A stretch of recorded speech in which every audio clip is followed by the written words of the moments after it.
Bismillahirrahmanirrahim. Assalamualaikum warahmatullahi wabarakatuh. Selamat pagi adik-adik semua. Bagaimana kabarnya hari ini? Semoga adik-adik selalu sehat ya. Baik, pada hari ini kita lanjutkan praktikum proyek gambar mesin kita. Sesuai dengan apa yang sudah saya sampaikan pada minggu yang lalu. Pada minggu ini adik-adik diminta untuk mempresentasikan hasil surveinya di lapangan terkait dengan masalah-masalah yang dihadapi oleh UMKM atau pedagang pasar yang bisa menjadikan rujukan untuk adik-adik mendesain sebuah produk terkait dengan tujuan dari proyek gambar mesin ini. Sebelum adik-adik mempresentasikan surveinya, permasalahan yang adik-adik hadapi untuk merancang sebuah produk, saya sudah mengumpulkan beberapa video yang bisa menjadi referensi bagi adik-adik terkait rancang bangun proyek gambar mesin ini. Untuk itu mari kita simak sama-sama video berikut ini. Yang pertama adalah bagaimana proses pembuatan pisang molen. Ya, di proses pembuatan pisang molen ini adik-adik ada beberapa masalah yang bisa adik-adik jadikan untuk referensi pembuatan produk. Untuk itu, untuk lebih detailnya, mari kita simak video berikut ini. Oke.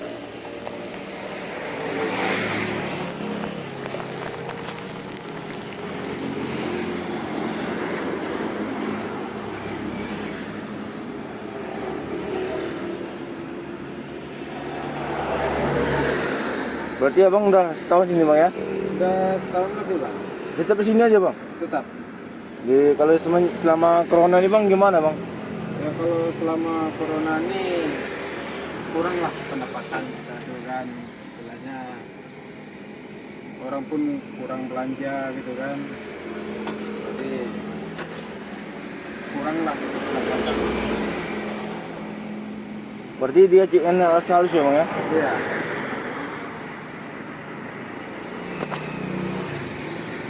Apakah dia boleh dua dulu bang?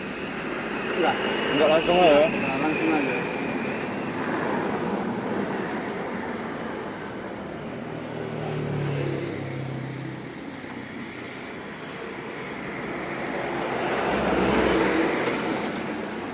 Berarti ini adonannya ada rumah yang udah di adon. Adonan kita buat di rumah. Ya adonannya sambil ngembang bang ya? Ini bisa mengembang dari bang. Bukan maksudnya kan kalau kayak ke bawang kan di apa menggeram-remes gitu apa namanya itu? Ini diaduk. Iya diaduk gitu biar kembang ya bang. Ya. Ini gitu juga bang? Ini sama macam buat kita buat kue bawang sama juga.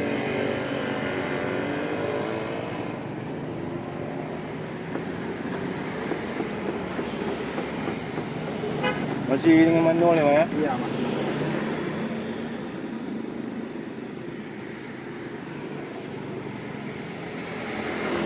Belum itu lah. Goreng ini berarti mengulung Nah, yang agak lambat dulu. kalau pelanggan agak ramai bang ya? Iya. Jadi agak menunggu. Akan menunggu orang. Karena menggulung ini, situlah apanya kita kan.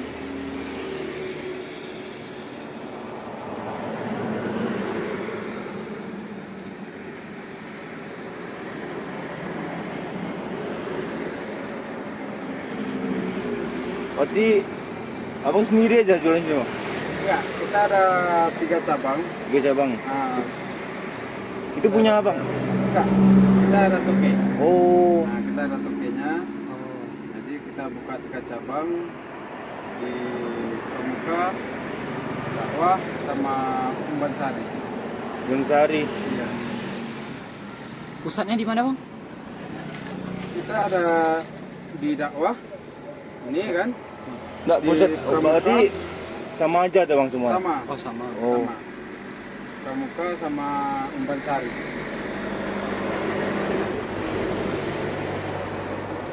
Berarti bang dengan ini dengan jual goreng dan apa nih 1000 dapat 5 1000 dapat 5. 5 bang ya? Itu udah dari bosnya ya bang langsung? Dari bos. Dari bos ya? Iya.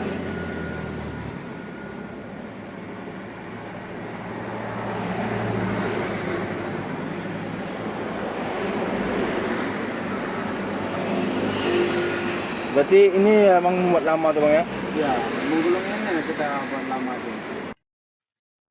Video berikutnya adalah proses pembuatan keripik. Pada video ini ada beberapa proses yang dilakukan dengan menggunakan alat sederhana, baik itu keripik ubi, keripik pisang, keripik sukun, itu menggunakan alat yang sama yang sangat sederhana. Ya, sangat bagus sekali kalau adik-adik bisa mendesain sebuah produk yang bisa spesifik digunakan untuk masing-masing output dari keripik itu. Misalnya khusus untuk pisang seperti apa, untuk ubi seperti apa. Itu bagus sehingga per kelompok itu beda-beda. Ini kebetulan untuk yang kelas C ini ada 2 kelompok yang mengambil proses pembuatan keripik. Untuk lebih detailnya, adik-adik silakan tonton video ini.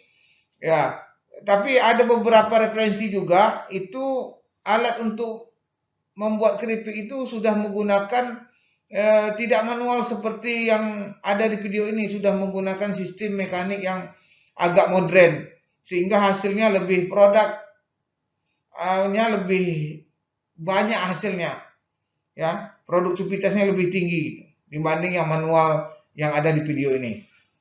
Assalamualaikum warahmatullahi wabarakatuh. Perkenalkan, nama saya Babe Nafi Alasani, saya dari kelompok 4. Di sini saya akan menanyakan kepada penjual keripik, yaitu keripik Sanjay Angel yang bertempatan di Pekanbaru di jalan depan Swalayan Belimbing Jaya. Baiklah, di sini saya akan menanyakan tentang kerupuk pisang yang akan saya rancang alatnya. Dan selama ini abang memakai alat itu bang secara manual, yaitu dengan seperti apa? Itu mekanismenya kayak mana? Didorong gitu. Untuk per hari abang bisa dapat berapa kilo atau berapa kantong pisang? Tergantung orang. Biasanya berapa tandan per hari? 8 tandan itu sekitar berapa kilo? Sekitar 10 kilo. Itu bang, untuk ini kan alat yang abang rancang secara manual ya bang, untuk membuat pisang. Itu bang, dengan ini bang, seperti apa ya kesulitannya bang dalam membuat keripik pisang dengan alat ini? Jadi luka bang. Oh ya, karena tidak hati-hati juga. Jadi alat ini juga kurang safety gitu dia. Ya.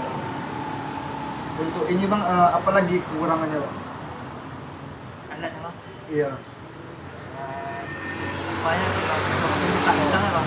Waktu buka pisangnya bang. Lama bang.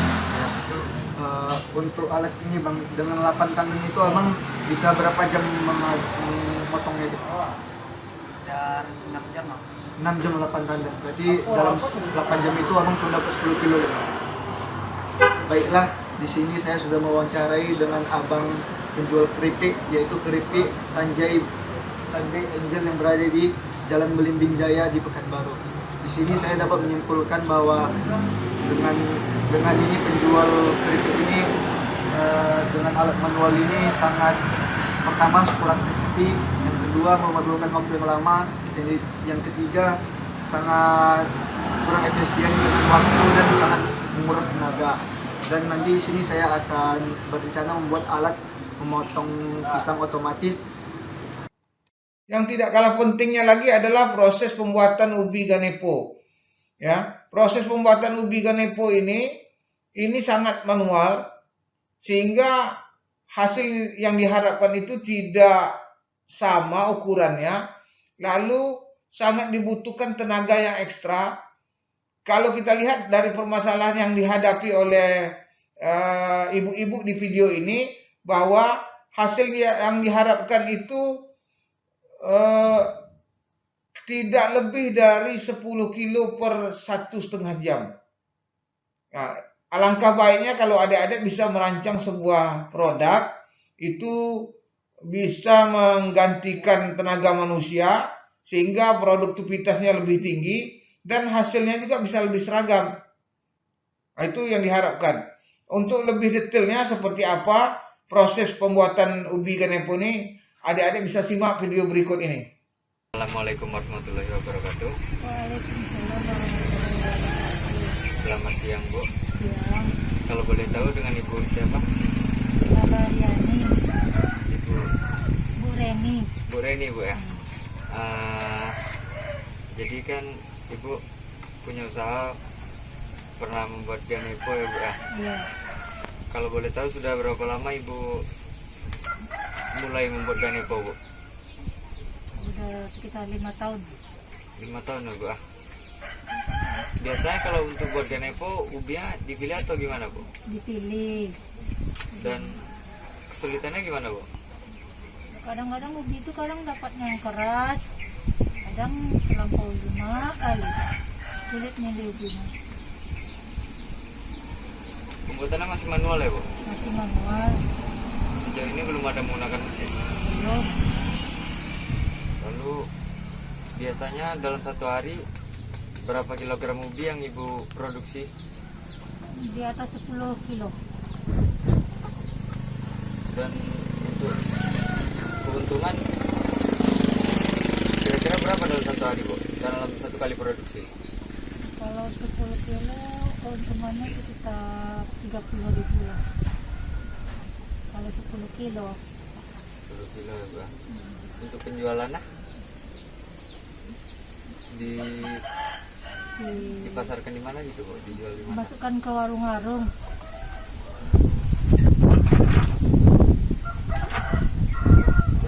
Itu Bu, kalau boleh tahu pembuatannya yang paling lama itu yang mana Bu? Pemotongan atau saat yang lainnya gitu? Gorengan yang paling lama. Penggorengan ya Bu? Iya. Kalau pemotongan tuh sekitar, kalau 10 kilo sekitar 1,5 jam motongnya aja. Potongnya aja, Bu. Habis 1,5 jam. Iya. Itu sendirian, Bu. Iya. Kalau boleh tahu Bu, tahap-tahapnya gimana aja cara buat itu Bu? Cara Pembuatan ganepo itu dari awal, dari ubi bulat Bu. ya ubinya dikupas dulu, dicuci, lalu dipotong-potong.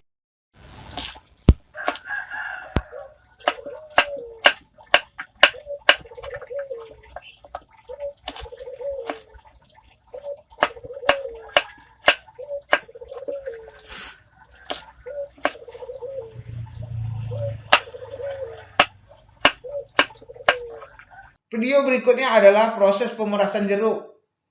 Ya. Permasalahan yang dihadapi oleh pedagang penjual jeruk ini adalah bahwa jika tekanan yang diberikan pada buah jeruk itu terlalu kuat, maka air perasan jeruk itu tidak begitu enak rasanya. Karena apa? Karena kulit jeruknya juga ikut terpres atau terperas, dan biji dari jeruk pun ikut tertekan sehingga pecah dan itu rasanya pahit. Sementara kalau dipres tidak terlalu kuat atau dengan tekanan yang tidak begitu besar, maka hasil perasannya kurang sehingga air perasan jeruk itu tidak banyak hasilnya. Nah, untuk itu sangat dibutuhkan desain adik-adik agar proses pemerasan jeruk ini bisa optimal hasilnya sesuai dengan apa yang menjadi permasalahan oleh bapak-bapak yang menjual jeruk tersebut. Nah, untuk lebih jelasnya silakan adik-adik tonton video berikut ini. Dari Pasir Riau. Saya sendiri, nama saya Raihan Putra, Pak. PCR, Pak. Jadi kami di sini datang untuk melihat usaha UMKM, Pak. Jadi kami ingin mengembangkan suatu alat. Kami disuruh mencari alat apa yang ada di UMKM tersebut. Untuk Bapak sendiri sudah berapa lama usaha ini, Pak? Baru 5 bulan. Baru. Yang mulainya awalnya kan tadi inspirasi dari saya kan kerja di Kuning di Jawa. Jadi pas lewat saya lihat kenapa lah orang Mandailing.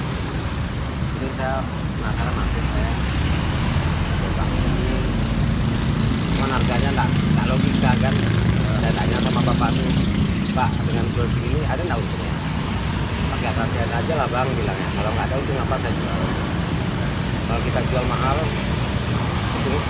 lakunya dikit buat apa? Kalau kita jual begini lakunya banyak, itu juga dapat berkah lagi bilang. Nah, jadi saya terinspirasi dari itu, saya coba saja gitu lah. Cuman dari saya garis bawahi di sana kan di bawah itu dibikin gratis bagi yang puasa. Apa itu enggak? Saya pakai itu. Saya untungnya bagi saya. Yang terlepas dari ini usaha ini kalau dipikir-pikir kalau kita istilahnya yakin dia kan usahanya kan yakin gitu deh. Insya Allah ke depannya baru 5 bulan belum lama. Untuk alat itu sendiri Pak yang Bapak gunakan ini? Kami beli online. Ada nggak kendala dari alat tersebut Pak? Sampai sekarang insya Allah nggak. Cuma kemarin baunya kena lepas, jadi bau itu nggak jatuh nggak jauh larinya. Dia ada dikasih alat itu muncul. Berarti kendalanya sejauh ini masih baut lah ya Pak? Baut ya. Dia kan Sering lepas bautnya Pak. Kalau ini nih kadang-kadang ada nih, dia kan perempuan nggak tahu. Sering sih nggak baru kemarin, cuman itu nggak jauh lagi. Untuk kelebihannya sendiri Pak? Maksudnya deh, gimana ya? kalau kita pakai yang kecil, kan ada yang kecil gitu. Iya. Kadang-kadang dia mungkin dalam kalau kita kadang bapak sehari mau 200 kan, kan jadi rame itu kan. Dia patah, bukan ini kan baja dari baja. Sehari Pak bisa berapa? Maksimal ya kita minimalnya kan ada juga. Maksimal kita 200 Itu menggunakan alat manual seperti ini Pak. manual ini. Untuk dari Bapak gimana? Misalkan untuk banyak, apakah lebih efisien Pak? Kalau insya Allah dalam seperti sekarang ini kalau udah hanya sekitar 200 juta, kami masih bisa mengcovernya. Kecuali udah 300-400 itu memang kewalan. Sebentar lagi cuma berokan korosif nih, kami pesen dulu. Untuk sementara masih diandalkan manual masih bisa. Sementara berarti untuk sementara batasnya 200 gram itu masih keren lah ya Pak. Kan sebentar lagi juga masuk bulan puasa atau juga. Kita kan menuju ke mana coba. Mungkin dari Bapak ada masukan nggak Pak? Kami juga mau melakukan riset pengembangan alat. Mana tahu ada beberapa alat manual ini bisa kami jadikan otomatis, tapi dalam budget dana yang minimal. Iya. Ya kayak Bapak belikan ini kan 500.000 kemarin ketika online. Sekarang dia naik terus deh. Ya kalau misalnya kalau kita bikin manual seperti ini, mereka yang kita yakin karena kenapa? Karena kita kan istilahnya bukan spekulasi apa-apaan. Di depan mereka kita kemudian mereka tahu itu memang juru asli. Dan satu lagi kalau dapat misalnya sekali 3 atau 4 masuk atau baru, jadi corongnya satu aja. Sekali ngepres dia bisa dapat 3 atau 4. Tapi kalau Bapak pikir dia kan cukup tetap satu-satu kita masukkan. Itu juga jatuhnya. Kalau manual, kalau juru kan kita taruh satu-satu. Kalau di manual kan satu juga, memang cepat juga. Jadi kalau kayaknya ini gimana ngomongnya ya? Nah misalnya kita bikin kentang, kan bisa taruh super, bisa 10 atau 6. Kalau juru kayaknya nggak logis bagi Bapak kalau istilahnya yang otomatis. Masalah satu lagi deh, kalau jeruk ini salah apa dia nanti terasa apanya dari kulit jeruk nanti keluar dia. Itu terjadi apabila ada tekanan. Kan ya kan ada kapasitasnya press habis, press standar. Ada batasnya lah. Kalau itu kan udah dibatasi sama kulit ya. Jadi dia kan ngepresnya pakai apa baja yang stainless itu. Jadi kan dibatasi kulit. Takutnya nanti kulitnya pecah. Oh, bahasa Indonesia. Bahasa Indonesia ya. Wawancara. Bahasa Indonesia Itu aja ya Pak. Ya. Jadi kami lakukan semua juga kampus yang juga kemana tuh. kasih banyak Terima Kak. kasih ya Pak.